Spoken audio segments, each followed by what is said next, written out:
अब जो टॉपिक मैं आपको पढ़ाने जा रहा हूं बहुत इंपॉर्टेंट टॉपिक है, बहुत ध्यान से समझना है। बिम्स्टेक का टॉपिक है। बिम्स्टेक, सबसे पहली बात तो बिम्स्टेक का फुल फॉर्म क्या है? Bay of Bengal multi sectoral technical and economic cooperation. Bay of Bengal multi sectoral technical and economic corporation.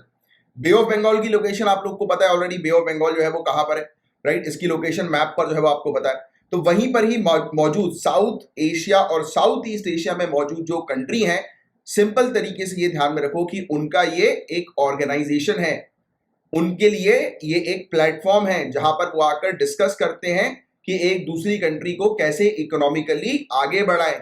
और कोई भी दुनिया में गाइस जितने भी जो भी हम लोग को देखने को मिलता है कि ऑर्गेनाइजेशंस बनते हैं, राइट? ये जैसे कि मल्टीनेशनल ऑर्गेनाइजेशंस जो हम लोग को देखने को मिलते हैं, काफी सारी कंट्रीज जो है वो उसका हिस्सा होती है। इंटरनेशनल ऑर्गेनाइजेशन जो होते हैं, एक कॉमन चीज ध्यान में रखो हमेशा, भले ही आपको याद भी नहीं है कि वो ऑर्गेनाइजेशन किससे रिलेटेड है, उसका मेन ऑब्जेक्टिव क्या है, बट आपको करना क्या है, सिंपली उसके जब लिखोगे मेंस के आंसर में उस ऑर्गेनाइजेशन के बारे में, तो आप जरूर मेंशन कर सकते हो कि ऑर्गेनाइजेशन बना है किस चीज के लिए। इस ऑर्गेनाइजेशन में मेंबर कंट्रीज एक दूसरे को इकोनॉमिकली सपोर्ट करती हैं, क्योंकि ये जो आजकल आज का जो समय चल रहा है, ये वर्ल्ड ट्रेड का समय, हम लोग को ग्लोबलाइजेशन का समय हम लोग को देखने को मिल रहा है। हर एक कंट्री को एक दूसरे की आवश्यकता है, हर एक कंट्री इकोनॉमिकली रिच बनना चाहती है, क्योंकि कंट्री अगर इकोनॉमिकली रिच बनेगी तो वो कंट्री डेवलप होगी, है कि नहीं? और आज की डेट में इकोनॉमिकली रिच बनना है तो दूसरी कंट्रीज के साथ ट्रेड करना बहुत ज्यादा जरूरी है, एक्सपोर्ट इंपोर्ट बहुत ज्यादा जरूरी है, राइट? आपस में कंट्रीज के बीच में वर्ल्ड ट्रेड होना जो है वो बहुत ज्यादा जरूरी है, राइट? तो you guys know about it. तो ऐसी चीजें आप बिल्कुल लिख सकते हैं। बिम्स्टेक भी यही है कि साउथ ईस्ट एशिया और साउथ एशिया में मौजूद जो कंट्रीज हैं वो इकोनॉमिकली एनहेंस हो, रिच हो, आगे बढ़े, राइट? तो उसको लेकर ये बिम्स्टेक जो है वो तैयार किया गया था। Bay of Bengal multi sectoral technical and economic cooperation इसका फुल फॉर्म है। 25 ईयर्स इसे कंप्लीट हो रहे हैं और इसकी शुरुआत 1997 में बैंकॉक से हुई थी। जून 1997 में बैंकॉक से हुई थी। 30 मार्च को जो है वो इसकी 5वीं समिट जो है वो हम लोग को देखने को मिलेगी, 30 मार्च 2022 को।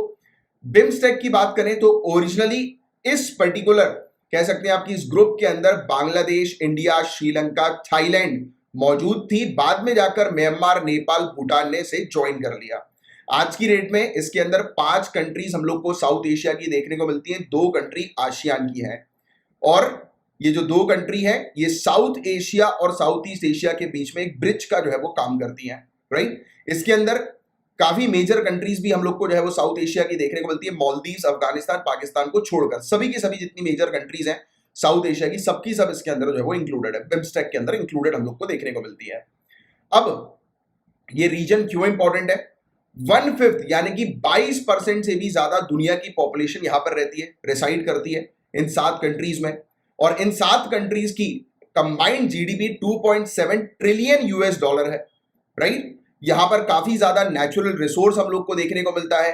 दुनिया का जितना भी ट्रेड होता है उसका 1/4 यानी कि 25% ट्रेड जो है वो बे से होकर गुजरता है, यानी कि बे ऑफ बंगाल वाले क्षेत्र से जो है वो होकर गुजरता है। और बिम्स्टेक जो है वो इंडिया के लिए क्यों इंपॉर्टेंट है? तो ये ना ही बिम्स्टेक कनेक्ट करता है साउथ और साउथ ईस्ट एशिया को, बल्कि जो इकोलॉजीज हम लोग को देखने को मिलती है ग्रेट हिमालयस की और बे ऑफ बंगाल की, मतलब एनवायरमेंट पॉइंट ऑफ व्यू से भी हम लोग के रिलेशनशिप जो है वो यहाँ पर डेवलप होता है। मतलब एक तो ह्यूज नेचुरल रिसोर्स यहाँ पर हम लोग को देखने को मिलता है Indian Ocean, Bay of Bengal में ह्यूज नेचुरल रिसोर्स जो है वो हम लोग को नजर आता है, राइट? दूसरी बात, काफी सारी एक्टिविटी स्पीसीज हम लोग को देखने को मिलती हैं, राइट? अब काफी सारे लोग जो, जैसे कि अगर हम मरीन रिसोर्सेज की बात करें तो लोगों का लाइवलीहुड उसके ऊपर डिपेंडेंट हम लोग को देखने को मिलता है, राइट? तो इसके पास ना ही सिर्फ हम कंट्रीज के साथ कनेक्ट करते हैं, बल्कि अगर नेचुरल पॉइंट ऑफ व्यू से या नेचर पॉइंट ऑफ व्यू से अगर हम लोग बात करें तो ये हमारे लिए काफी इंपॉर्टेंट है, ये पर्टिकुलर प्लेटफॉर्म, ये ग्रुप, राइट? तो ये चीज हम लोग को देखने को मिलती है।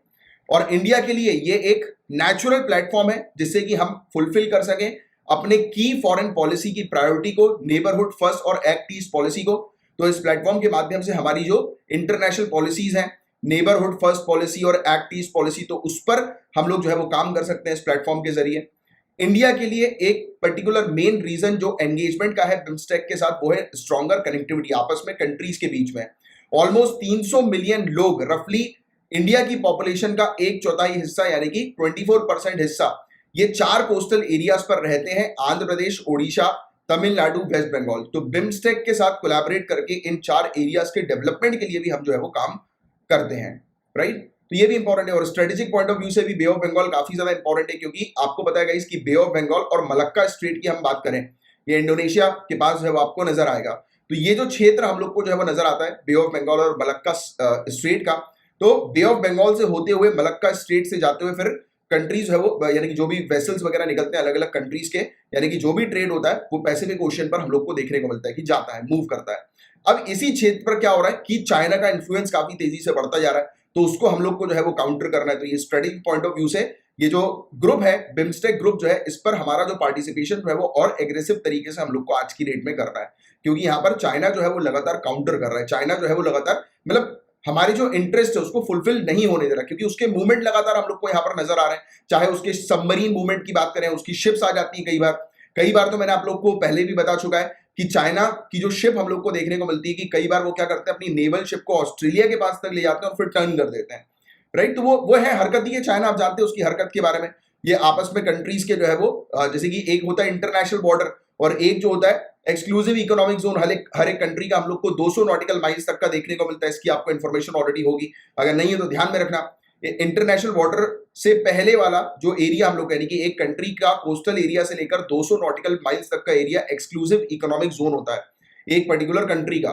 उस पर्टिकुलर एरिया पर 200 नॉटिकल माइल्स तक के एरिया पर उस कंट्री के कोस्ट से, राइट, एक कंट्री के कोस्टल एरिया से 200 नॉटिकल माइल्स वाला एरिया, समुद्र की तरफ वाला, तो वो एरिया उस पर्टिकुलर कंट्री का होता है, राइट।